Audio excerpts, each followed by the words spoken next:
Kicking off the list at number 10, we have Hawkeye. As funny as it might sound to put Hawkeye first on a list about dangerous Avengers members, he's not to be messed with. And in the MCU, Hawkeye's had it pretty rough. He had his mind controlled in the first Avengers, he took out eyeballs for Loki, yuck. And then he comes out of retirement for like 2 hours, comes Civil War, and then he gets arrested and sent to the raft. And then his family disappears. So we catch up with Clint 5 years after Thanos snapped his dirty fingers, and we find him in Tokyo, and he's not the same guy that we once knew at all. He's taken out criminals, this time he's doing it the hard way, and he's suited up as a different character altogether. He's back this time as Ronin. And this is a dark time. He takes out so many people, and he takes them out violently as well. He uses his skills to do it in such a brutal assassin way.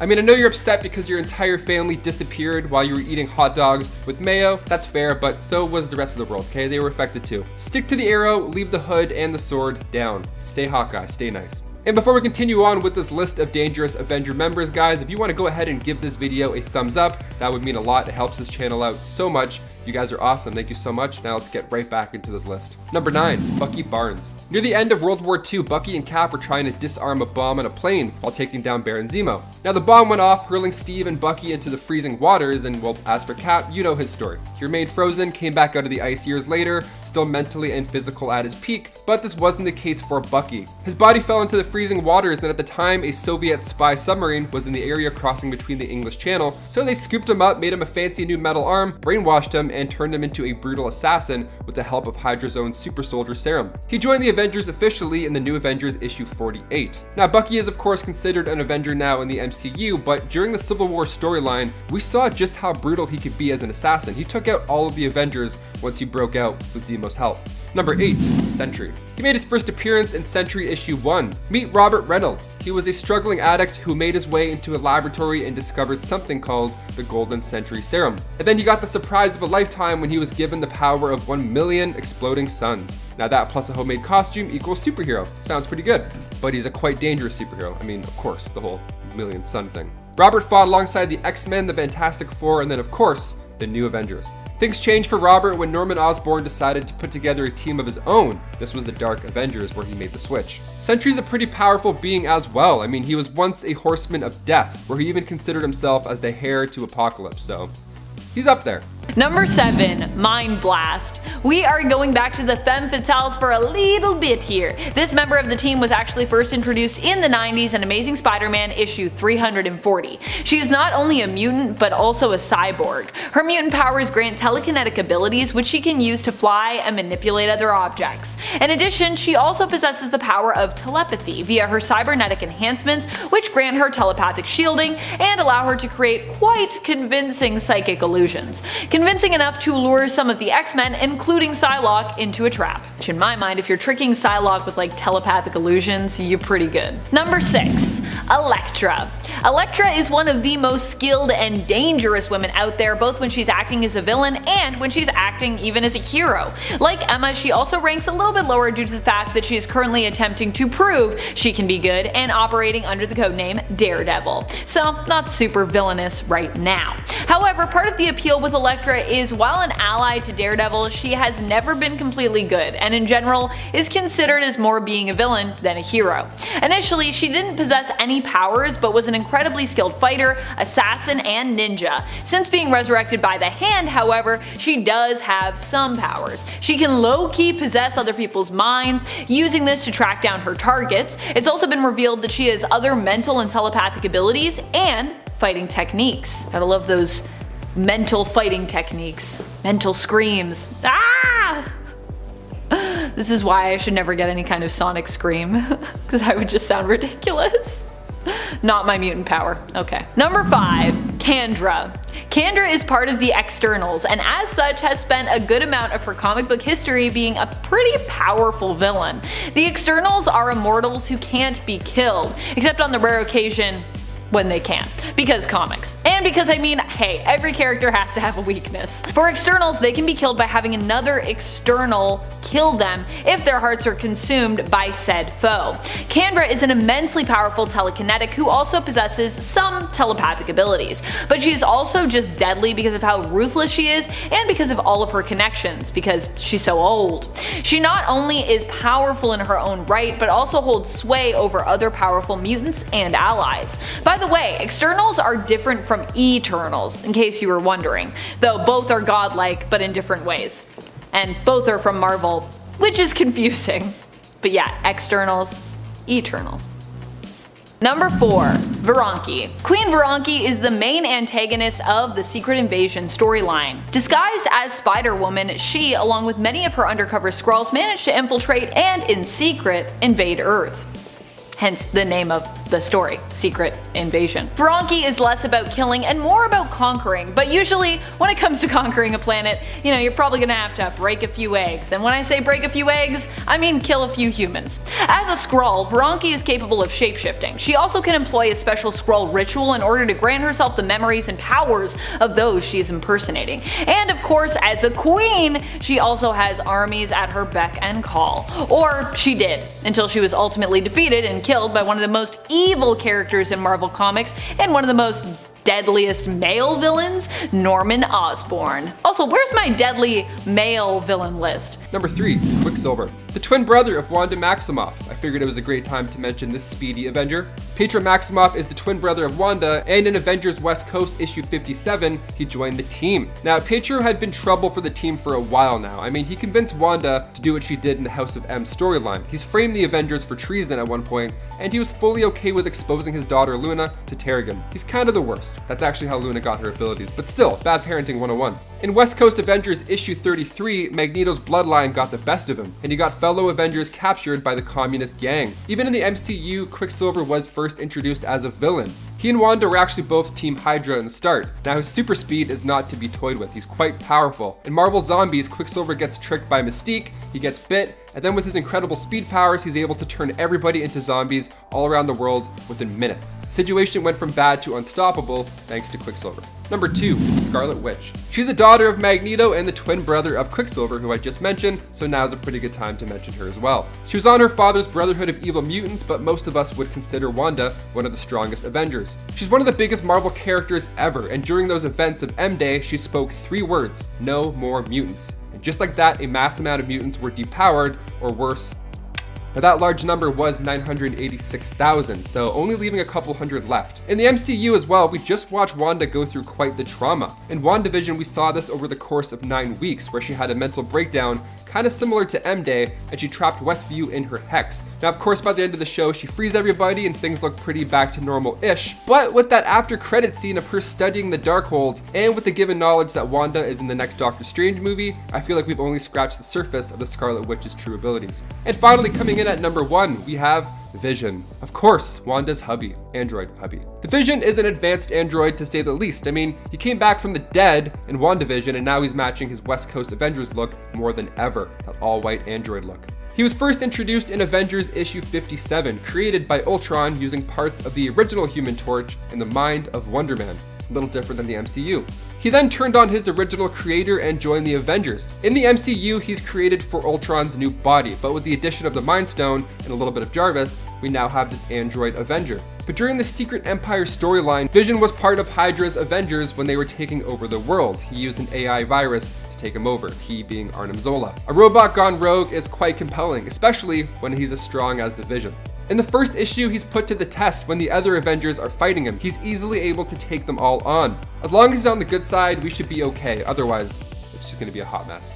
Number 10, X-Man. It's not a deadly superhero list without at least one Gray or Summers offspring making the cut, and X-Man is both, genetically speaking at least. X-Man is Nate Gray, who hails from the Age of Apocalypse reality of Earth 295. He is known as X-Man, and is also sometimes referred to as Mutant Jesus. So, I think you can imagine what we're working with here. Nate Gray was created by the Mr. Sinister of his reality using the genes of both Jean Grey and Scott Summers. He represents the greatest potential in terms of power for their offspring. But despite being created by Sinister using Grey and Summer genes, he was actually raised by AOA's Forge. Nate Gray is a reality warper, and a mighty one at that. Reality warpers, especially stable ones like Nate, would be extremely dangerous to have in the MCU because they would be limitless in terms of what they could do. Especially Nate Gray, he is very much limitless. And friends, before we move on to our next spot on this list, if you love what we do here at Top 10 Nerd and you love when we talk about comics, be sure to let us know you love us by subscribing. And that way you don't miss out on any of our awesome content. Yay! It's a win-win. Number 9, Amass. Amass is one of my favorite new mutants that I've met in the last little while. They appear in the current Marauders run that started this year in 2022 and is written by Steve Orlando. Amass was created by Orlando and Eleonora Carlini. This mutant is wild. We don't know that much about them yet,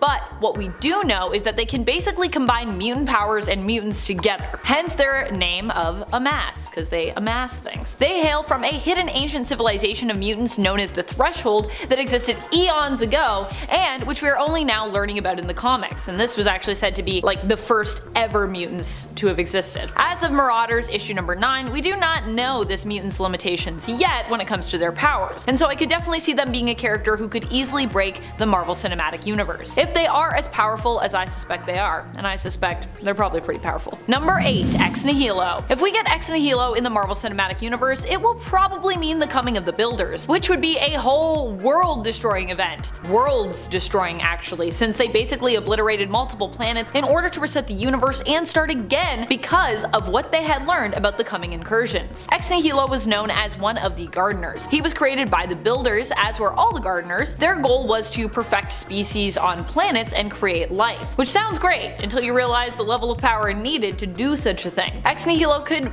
both create matter and manipulate time, which is pretty crazy. Number 7, Wolverine. James Howlett, a Canadian mutant and popular member of the X-Men who we all should know by now. He describes himself as being the best at what he does, but what he does isn't very nice. He has an accelerated healing factor, sharp senses, sharp claws, and of course the adamantium coating on his bones thanks to the Weapon X program. So the claws are what make Logan unique. He is a fierce, brutal warrior with them, and he has the rage of a beast and the soul of a samurai. Put that all together and you have quite a fierce Avenger. He joined the Avengers in New Avengers issue 6. He obtains the Muramasa blade, and so begins his quest for revenge. He's pretty dangerous too, the whole healing factor, the rage, his memories coming and going. I'm really hoping that with Deadpool 3 in the Marvel Cinematic Universe, now that Marvel has him back, I really hope we can see the Avengers recruit these mutants on the big screen as well. It'd be fun to see them together. After all, Deadpool 3 was supposed to be a road trip with them too as well, so we gotta see somewhat of a version of that.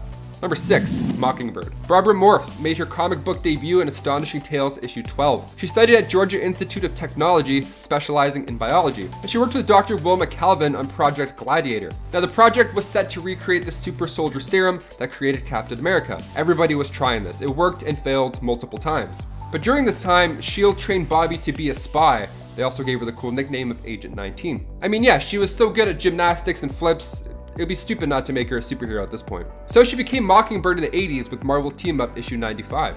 In 2011, she became a super soldier in New Avengers 13, so she finally has powers. When she was on the verge of dying, she was injected with this other version of the serum, and it saved her, thankfully. But it of course also gave her new super soldier abilities. She's skilled in hand-to-hand combat, like Kung Fu and Taekwondo, and she's known to be pretty dangerous when fighting in close quarters. Of course, being familiar in weaponry as well. She was one of the founding members of the West Coast Avengers, but she also was part of the New Avengers and the Secret Avengers as well. So she's been around for quite a bit. Fans actually got their hope up that Barbara would appear in the MCU. They actually thought Erin Kellyman was Mockingbird, but alas, she was revealed to be Flag Smasher, or leader of the Flag Smashers in the MCU. Number 5, She-Hulk. Jennifer Walters made her comic book debut in Savage She-Hulk issue 1. She's a brilliant lawyer who just happened to be the cousin of Bruce Banner. So when she was shot by Nicholas Trask, yeah, she was shot while she was defending a criminal who had been double-crossed by Trask. And she was also spreading rumors that she had enough evidence to lock away Trask, so he lashed out and shot her. So now, in order to save her life, a blood transfusion was required from none other than her family, the Hulk himself.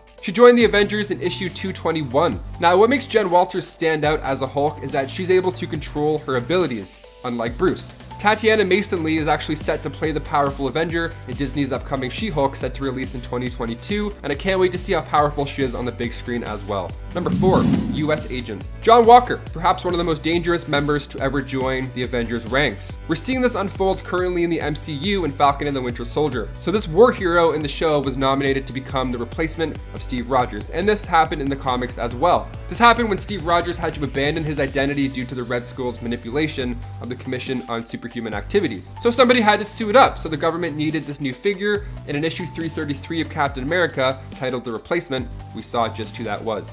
He took on the role of Captain America briefly, but after he left, he returned again, but this time in his own version of a blacked out Captain America suit, and the shield is also less spangly. He comes back as US agent and he's put to the test. He's forced to battle an Ironmonger and he wants to take it down alone because, you know, he's cool. The shield seems to work out for him pretty well, and in the comics, it was actually Taskmaster who trained him how to properly use that shield, who we have yet to see in the MCU because Black Widow is still delayed.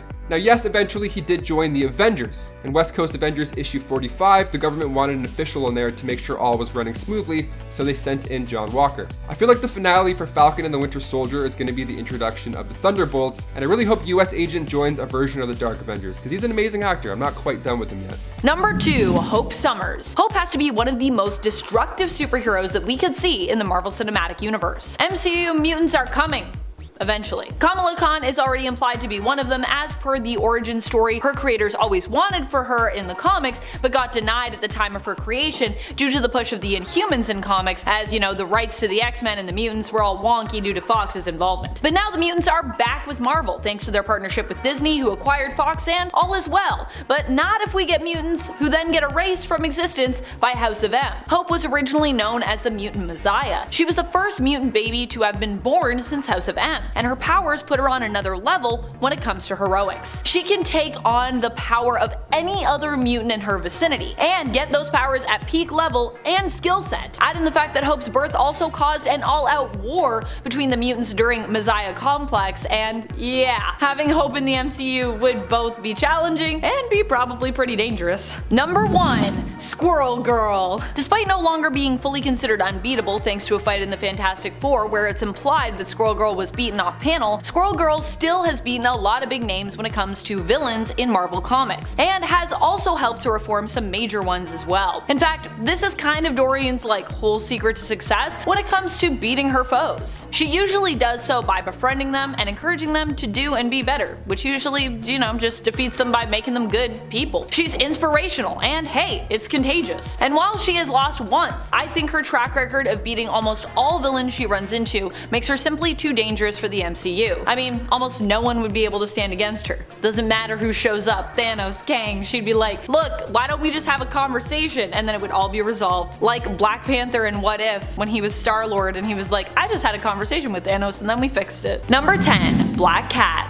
Black Cat is only rounding out the bottom of this list because she is so ever-changing when it comes to her alignment, and so much more complicated of a character to be considered either a hero or a villain, really. But she definitely is a very capable and dangerous criminal, when she needs to be, or when she wants to be, which is why she still makes the cut. When it comes to going up against Black Cat, odds are good you probably don't want to.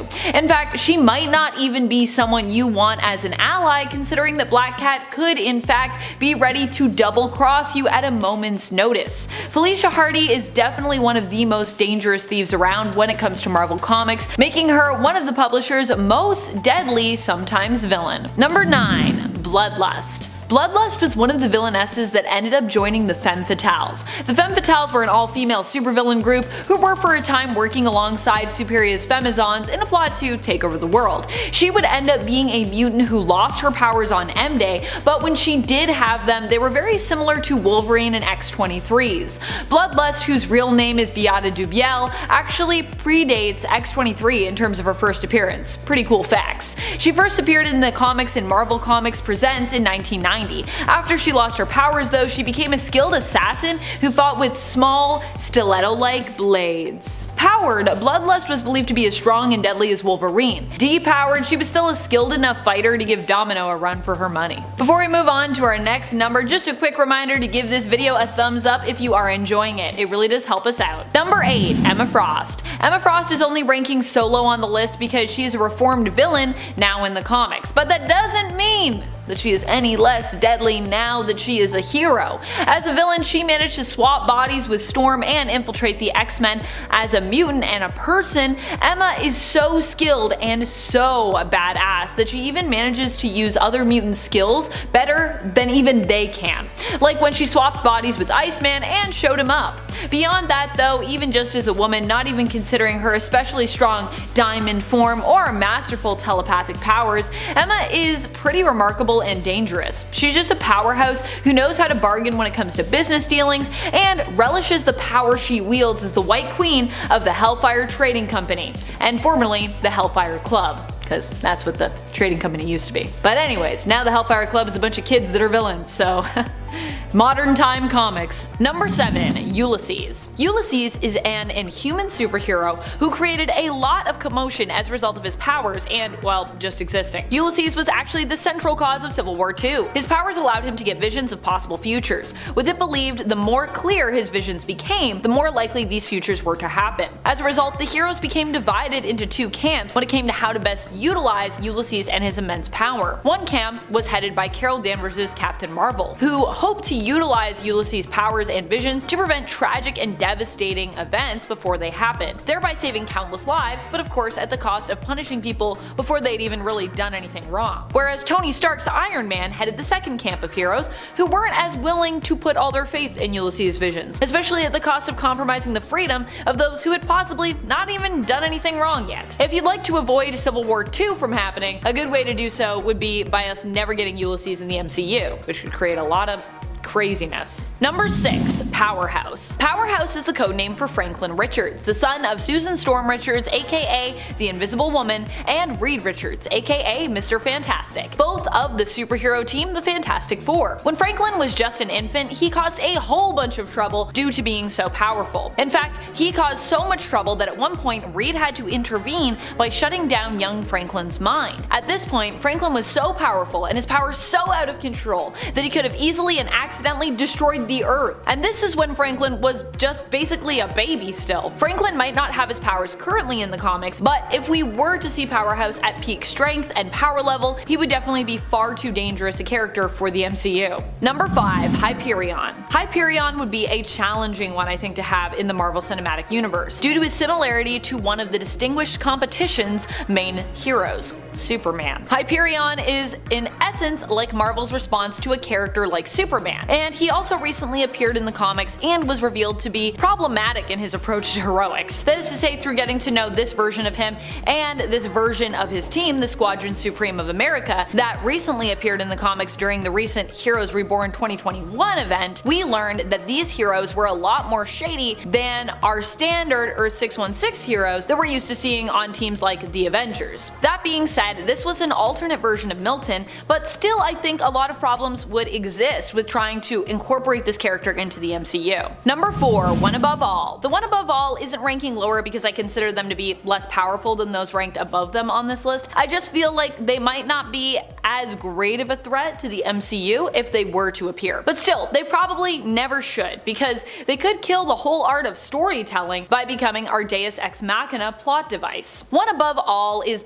basically the god of the Marvel Universe, and while it might be cool to see them appear as an allusion to the founders of Marvel Comics who made it what it is today, they definitely could easily derail plots or be used as a plot device to save the day, but at the expense of cheapening the stakes of a story. That being said, they did appear in Immortal Hulk, and I feel like that story actually utilized this character really well. So they could appear in a way that wouldn't cause harm to the universe or plots, but it would still be a hard line to walk, I think. Number 3. Madelyne Pryor. Also known as the Goblin Queen. Madelyne Pryor was a pilot in Alaska who won Scott Summers' heart in part because, well, she looked exactly like his thought dead ex-teammate and lover Jean Grey. You know, nothing gets someone going like being like, wait, you look like someone that just died that I was in love with. Oh, I'm so into this. I'd be like, I'm so traumatized by you, I definitely don't want to be around you.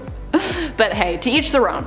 It was later revealed to comic readers and Maddie herself after she married Scott and had a child with him that she was in fact Jean's clone, created using a piece of the Phoenix Force by Mr. Sinister, as part of a plot to create the perfect mutant, her son, baby Christopher, who'd grow up to become Nathan Summers, aka Cable. Mr. Sinister intended to steal the baby for himself and then destroy Maddie, having no further need for her. That's so rude. When she discovered she was Jean's clone and that Sinister was her creator, she ended up suffering from a mental break that in essence turned her evil. She made a pact with a demon and planned on sacrificing her son and other children in order to gain power, but ended up being stopped by the X-Factor and the X-Men teams. She has been thought dead, and actually dead, a few times in the comics, and made a recent return in 2020's Hellion series. And then we all realized, oh yeah, we totally forgot that MADELYNE PRYOR is still alive and has been for a while. I'm sorry. I feel bad for her. She returned as a villain once more, and after her return was shortly thereafter defeated and is now presumed dead. But only time will tell if that remains true. Number 2. HARPY. And more specifically, Red HARPY, as you may have noticed from our thumbnail for this video. HARPY is basically the evil version of Betty Ross, Bruce Banner's love interest and ex-wife. HARPY came into being when MODOK used gamma radiation to transform her into a winged monster, who would make a pretty fitting opponent for the Hulk. Her exposure to gamma radiation not only made her the amazingly strong green monster known as the Harpy, but also drove Betty insane, making it easy for MODOK to manipulate her and use her to do his bidding. After becoming Red She-Hulk, we'd later also see an even more horrific version of Harpy when Betty returned as the immortal Red Harpy. Harpy in general is considered to be one of the strongest villains around and is strong enough to take on the Hulk face to face in a fight. One-on-one. She can also heal, fly, and possesses razor-sharp claws and talons. Number 1. Saturnine. That's Magistrix Opal Luna Saturnine to you. Also known as the White Witch, Saturnine is likely one of the most deadly villains on this list, considering just how powerful she is, and just how unpredictable she is. Of course, you still have a chance of getting past her if she happens to be in a particularly good mood. The thing about Saturnine is that she isn't outright evil. She's more of an all-powerful character who becomes a powerful villain simply because she wants to have fun, or because she wants something that others refuse to grant her. She can be both a powerful ally and a powerful enemy, but you definitely do not want her as an enemy. Trust me. Saturnine is a deadly magic user who comes armed with the magic of Otherworld, and as the Omniversal Guardian and Magistrix is basically god level when it comes to the mischief that she is capable of.